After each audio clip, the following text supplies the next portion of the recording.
here. Today we are going to do raspberry caramel and shipping the bricks with PAL-Pâtissier. As I really like this model, I put my name on it and I sell it to my customers to help them to have a good accuracy and to have always constant recipes. So in this recipe, we start with glucose syrup, where we add cream, then we add sugar, and now we switch on the heat. And on the other end, I have raspberry puree, where we put syrup of inverted sugar, which is another kind of syrup, of sugar.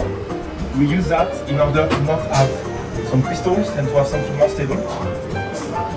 And here, taking the bricks of this kind of recipe because it's in evaporation. So even if thermometer or temperature is important, more important is to know the bricks, which is the solid content inside my recipe. So it will ensure me a long shelf life and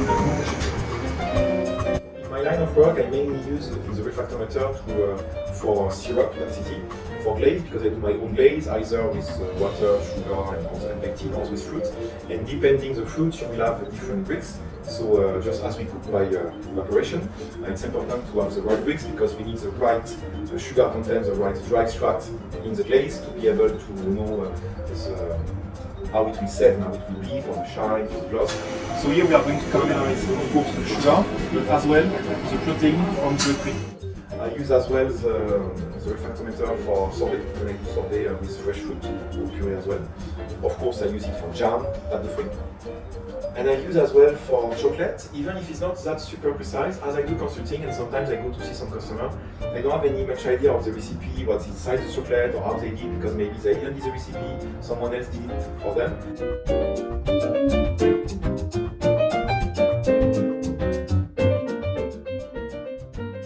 But don't mix too much, because it's important here to go on medium heat a long time than high heat, because I want to keep the temperature.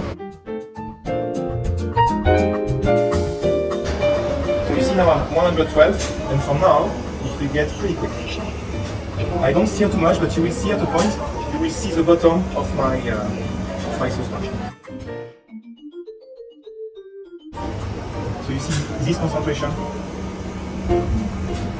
It looks like a little bit like condensed milk, but we're starting with cream. Let's take a test of this. Here I have, it's not the regular raspberry puree because I add some sugar inside. So you put a little bit here, press the start. And one thing which is really important is the temperature and the bricks, because the bricks is related to the temperature. So, and what is important on those devices, to be sure you stabilize, is you make 2 or 3 tests, because it takes time to stabilize this. It's changing a little bit, which is normal, because you see the temperature change. Inside the Pro, there is a thermometer, here on 41. So just this is to show you that I don't have a regular raspberry puree, because the regular raspberry puree will be around 15, 20, depending. Here, I put some sugar, because there is more dry extract, so my bricks is higher. Starting with the higher bricks on this helps me to not cook too much caramel. So now I'm pretty close. You see the color is changing, you see my texture, you see now, when I stir, you can see the convection. So we put 120 degrees Celsius. We are pretty close now. See, I start to have some burns, that's normal, 170.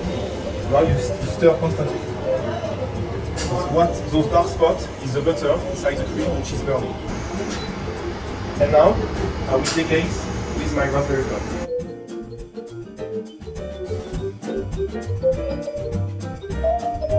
But here it's really difficult to get the thermometer, so we will use the refractometer.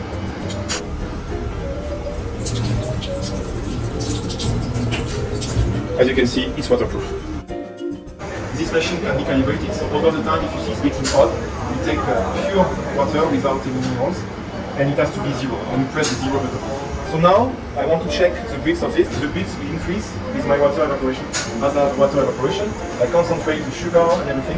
Even if it's not super accurate, I'm okay with this recipe to have a gap of 2 bricks, because I will have a guideline. Any measurement tool, like refractometer or pH meter, will give me a guideline so that I will be able to repeat my recipes. In the same conditions, if I know today I have the good texture, I can repeat it back.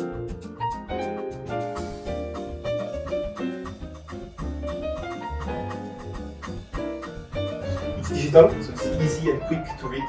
It makes me save time. It's just small batteries inside, so it's easy to replace. Here we go by concentration, so we have a better taste. The color will be a bit more intense, and the texture is like good now.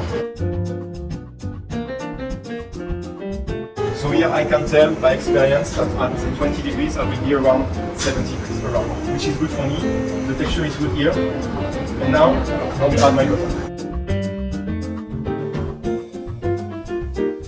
So I'm happy to offer my customers, because I do a lot of consulting, good equipment for them to be able to work easily and smoothly.